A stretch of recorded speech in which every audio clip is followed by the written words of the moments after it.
Brr. Bumabalik ka ba sa pagkabata? Hindi ah. Oh, Linda, snack mo. Pizza. Ano na naman ang kailangan mo? Wala, namimiss lang kita. Pinubola mo na naman ako eh. Wala. Akin ang paggagawa mo. Bakit mo nahulaan na may pagagawa ko? Kilala na kita. Pakisubo mo naman, oh. Sige.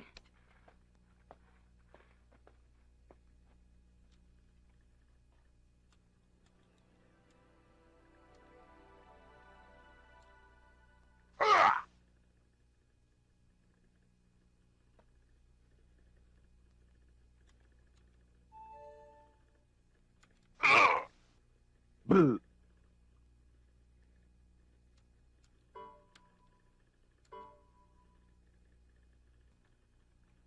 Bumabalik ka ba sa pagkabata? Hindi ah. Eh, anong kalokohan to? Mabuti na lang. Hindi ko na ipakita kay Colonel yan. Kung hindi, baka tinapon ako sa Mindanao. Mando, pag nasa kote kita, pauupuin kita sa yelo. Hanggang sa magkulay talong ang mga... Mando, bakit mo niloko si Gallardo? Bakit mo binigay yung disc na walang laman? Nangako ka, magbabagong buhay ka na.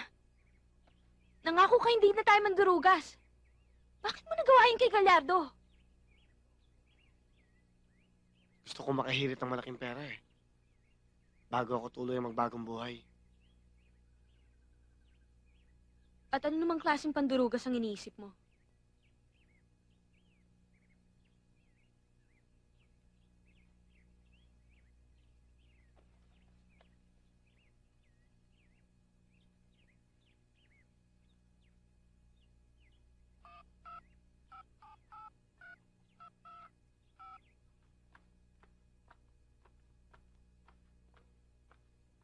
Sino raw ang gusto makipag-usap sa akin? Ayaw sabihin ng pangalan.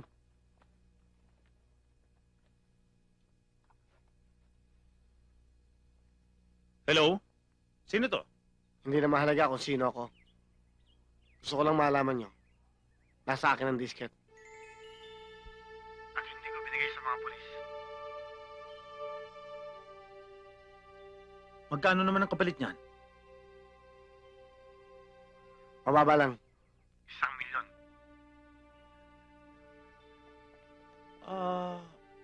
Paano naman ako nakakasigurong hindi mo binigyan ng kopya ng disket ang mga pulis? Eh di sana nabasa mo sa dyaryo at narinig mo sa radyo ang nilalaman ng disket na to. Kung sa bagay. Sige. Call. Areglado. Siguruhin mo lang ikaw lang at ako ang nakakaalam ito. At may makita akong tao maliban sa'yo. Didiretso ko to sa headquarters. Sige. Naintindihan ko ibig mong sabihin. Saan tayo magkikita?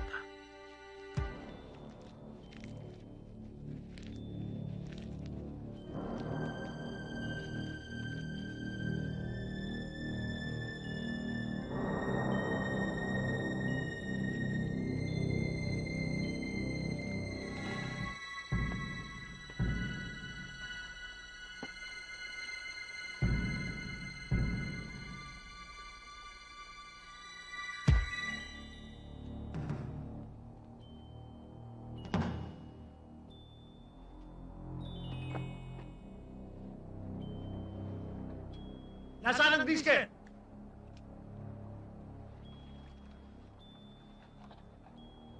Asan ang pera?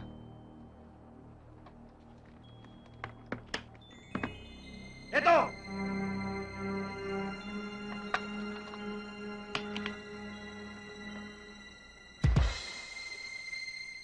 Paano ako makakasigurong Wala kang dalang armas.